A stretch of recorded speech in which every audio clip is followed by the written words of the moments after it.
Welcome, everybody. My name is Sean Spano. I'm a professor here at San Jose State University, and I'm going to be serving as your main facilitator today. I'll have a lot more to say about how we're going to organize ourselves and how we're going to be spending our afternoon together.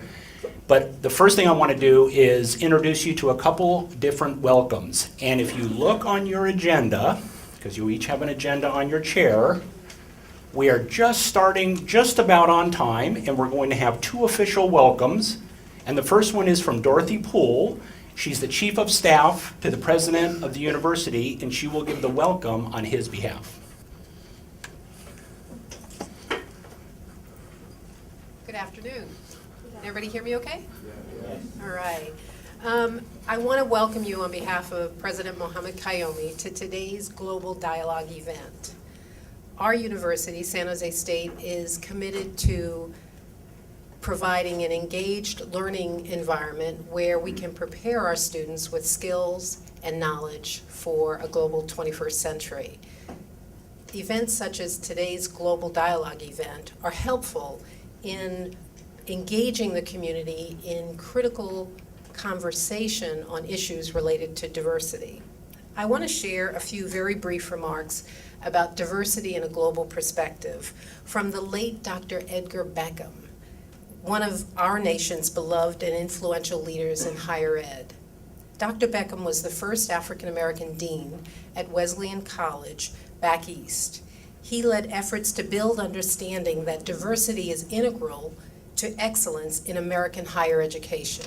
In the 90s, he led the Ford Foundation's Campus Diversity Initiative, which was a far-reaching and effective change effort launched in higher education. And in the late 90s, he joined the Association of American Colleges and Universities, where he served as a senior fellow and continued to provide guidance on matters of educational quality. I heard him give a presentation at a conference, and excerpts from that speech were published in several of his papers. I was also privileged to spend about 20 minutes with him one-on-one as we waited for a shuttle back to the airport. And his remarks resonated very strongly with me, and I hope they provide a reflective context for today's global dialogue. So in setting that context, the term diversity began to be used in higher ed back in the mid-60s during affirmative action. However, that term has created a legacy of suspicion and skepticism. The legacy has three elements. First, there was suspicion that the term would be used to avoid confrontation with racism. Second, there was suspicion that it would serve as a prism to deflect the focus completely onto those newly admitted. In other words, only persons of color could give us diversity, and thus the term was divisive. It separated and built barriers between people who belonged together. And third, there was skepticism that its source was in the specific social history of the United States. The thinking was that the American past created the problem, which cast the problem as decidedly American. And this led to an inclination to address diversity as a domestic challenge, a challenge that ought to define American identity. And it caused some to grow skeptical of those who would locate the diversity challenge in a world of global concerns. The fear was that global citizenship would be a vehicle for skipping over the unfinished business of finding and realizing America. What I loved about Dr. Beckham's presentation and his remarks was his guidance that the definition of diversity can and should be reframed to serve as an asset to our understanding and to build our capacity to make a world we can live in common with others. He shared an important lesson learned in diversity is that it is not merely a matter of getting to know the other, but rather most likely begins with knowing ourselves. We can proceed from self in the direction of wider worlds in which we can be different and the same. We can start from understanding more deeply and richly who we are in all of our multiple dimensions, including our national identity. His call to action for us was to think about our identities and social histories simultaneously, with which our identities intersect, and he invited us to discover our humanity in distant places. Dr. Beckham was a fierce advocate of a liberal education and believed that the function of a liberal education is to liberate. In his words, to liberate us all from oppression and privilege, from unexamined assumptions, from passivity in the living of our lives, and from ignorance of ourselves and others. In today's Global Dialogue event, you will learn skills and tools for engaging our cultural differences in constructive and productive ways. You will be on what I think is our shared journey to improve ourselves so that we can improve the world. Thank you.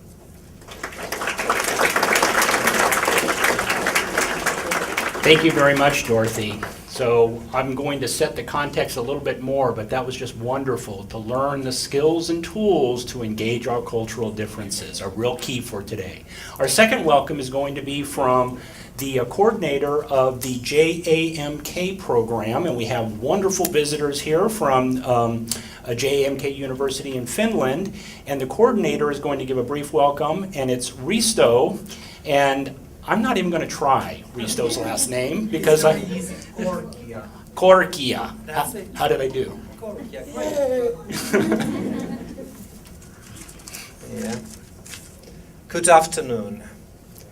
What a great day. 5 years' work is back. Today in a great dialogue. More than 100 people together. With Minna we started about 6 or 7 years ago. We had a very quick talk about that we should link students from Finland and students from USA together. Not only students, but also the academic staff. I belong to the academic staff in the School of Business in our university in JMK in Finland, in the city of Jyväskylä, where all the lakes are located. We live on the lake shore, a very nice, beautiful countryside. But I take care about the international affairs, and as you know, when you take care about international affairs, you have to travel a lot. In that case, in my language skills, I may have 6 or 7 languages I do speak today. Because we travel a lot, we have to learn different cultures, different countries, and have cooperation with different universities. In USA, San Jose State University is #1 in our strategy. And today, we have opened a new forum. I have brought here about 30 students from the master level. And in my group, there are students even from Colombia, even from Turkey, Australia, not only from Finland, since we are an international university in Finland. For the future, as you know, to become a global speaker or a global manager, what is needed? You have to have a great tolerance concerning differences, cultural background is the question always. Where do you come from? Which language you speak? And then lots of patience to go on with the normal day, even though the values and norms are different from the counterpartner. If you don't understand the language of the country, there should be one language which should be the common language. And in this case today, it is English. By the way, do you know what are the official languages of Finland? We have 2 languages. What's the main official language in Finland? Swedish and Finnish. Great, 10 points. Swedish and Finnish. I come from the western coast of Finland, where we have these 2 languages. In that case, I speak Swedish and Finnish. And then in Finland nowadays, the informal official language is English, concerning the young people and even business people.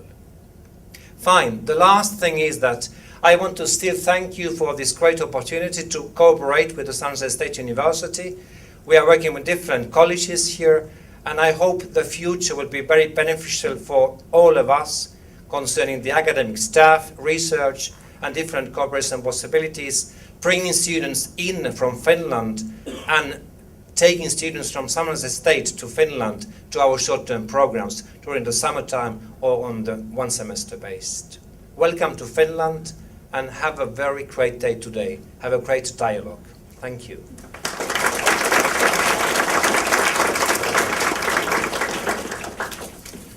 Okay, so we're moving forward here. Let's see how I'm doing. Yeah. So we're moving forward here, and thank you very much for those wonderful welcomes and introductions. And now we're going to get ready to set the context formally and officially for our time together this afternoon. So the way we're going to work this today, and you do have the agenda here, there are a number of purposes for our dialogue today. And then we have an agenda that we've crafted and hopefully crafted this to make this a stimulating, interesting, engaging event. We're going to move back and forth between large group discussion, and I'll be leading that piece of that. And then your working units for today will be your circles, your small groups.